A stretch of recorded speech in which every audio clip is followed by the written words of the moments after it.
Assalamualaikum warahmatullahi wabarakatuh. Perkenalkan, nama saya Wisnu Aji Adhanantio. Saya adalah seorang CPNS, formasi epidemiolog kesehatan ahli pertama di Kantor Kesehatan Pelabuhan kelas 3 Merauke. Video ini saya buat untuk memenuhi tugas environmental scanning pada agenda 3 pelatihan dasar CPNS golongan 3 angkatan 4 di Balai Besar Pelatihan Kesehatan Makassar.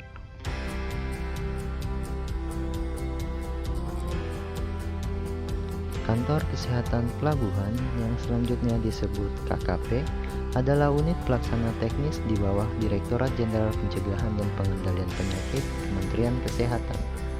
Tugas utama KKP adalah mencegah dan menangkal keluar atau masuknya penyakit dan atau faktor risiko kesehatan masyarakat di wilayah kerja pelabuhan, bandar udara, dan pos lintas batas darat negara. Kantor Kesehatan Pelabuhan kelas 3 Merauke beralamat di Jalan Prajurit 1, Maro, Merauke, Provinsi Papua. Kantor Kesehatan Pelabuhan kelas 3 Merauke memiliki misi, yaitu yang pertama, meningkatkan deteksi dini dan respon penyakit dan faktor risiko. Yang kedua, meningkatkan kualitas kesehatan lingkungan dan alat angkut di pintu masuk negara. Yang ketiga, meningkatkan tata kelola kegiatan yang bersih dan akuntabel. Dan yang terakhir, peningkatan sumber daya manusia. Sedangkan visi Kantor Kesehatan Pelabuhan kelas 3 Merauke yaitu mewujudkan pintu masuk negara dan wilayah yang bebas penyakit dan faktor resiko. Berdasarkan struktur organisasi, Kantor Kesehatan Pelabuhan kelas 3 Merauke dinahkodai oleh Kepala Kantor dan dibantu oleh Kepala Sub Bagian Administrasi Umum dan kelompok-kelompok jabatan fungsional. Untuk mendukung tugas pokok dan fungsi Kantor Kesehatan Pelabuhan kelas 3 Merauke, maka dibentuk wilayah-wilayah kerja yang ditetapkan oleh Menteri Kesehatan. Kantor Kesehatan Pelabuhan kelas 3 Merauke memiliki 5 wilayah kerja. Yang pertama, wilayah kerja Pos Lintas Batas Darat Sota di Kabupaten Merauke. Yang kedua, wilayah kerja Pelabuhan Laut Wanam di Kabupaten Merauke. Yang ketiga, Pelabuhan Laut Bade yang terletak di Kabupaten Mapi. Yang keempat, Pelabuhan Laut Agats yang terletak di Kabupaten Asmat. Dan yang terakhir, Pos Lintas Batas Darat Mindip Tanah yang terletak di Kabupaten Boven Digul. Sebagai seorang epidemiolog, saya memiliki tugas yang pertama, melaksanakan epidemiologi manajerial. Yang kedua, surveillance epidemiologi. Yang ketiga, kewaspadaan dini KLB dan masalah kesehatan. Yang keempat, monitoring dan evaluasi program. Yang kelima, penyelidikan epidemiologi dan penanggulangan KLB. Yang keenam, manajemen data epidemiologi. Yang ketujuh, kajian epidemiologi. Dan yang terakhir, penyebarluasan data epidemiologi.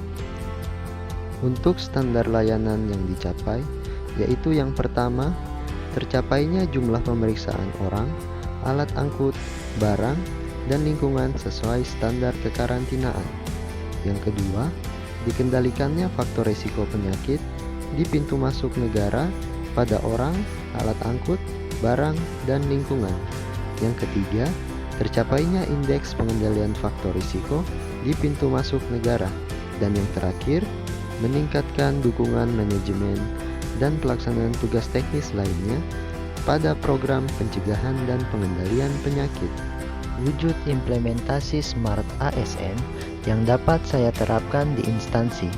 Yang pertama, menjadi ASN yang melek digital dengan mempelajari berbagai macam aplikasi yang memudahkan dalam kegiatan surveillance epidemiologi, manajemen data epidemiologi, dan penyebarluasan informasi epidemiologi. Yang kedua, konsisten dalam menggunakan aplikasi Sinkarkes untuk pelayanan penerbitan dokumen dan aplikasi Sri Kandi untuk persuratan dan pengarsipan. Yang ketiga, terus belajar dan meningkatkan kompetensi sebagai epidemiolog dengan mengikuti berbagai macam pelatihan yang diselenggarakan oleh organisasi profesi maupun pihak lain. Sedangkan hambatan dalam melaksanakan tugas dan fungsi yaitu masih manualnya form surveillance kedatangan kapal sehingga kurang efektif dan efisien. Rekapan data surveillance kedatangan kapal juga masih dilakukan secara manual sehingga memakan waktu dan berpotensi menimbulkan keterlambatan pengumpulan laporan kedatangan kapal. Kendala ini dapat diatasi dengan menggunakan form elektronik untuk surveillance kedatangan kapal. Mari wujudkan smart governance melalui penerapan nilai-nilai smart ASN. ASN berakhlak, bangga melayani bangsa.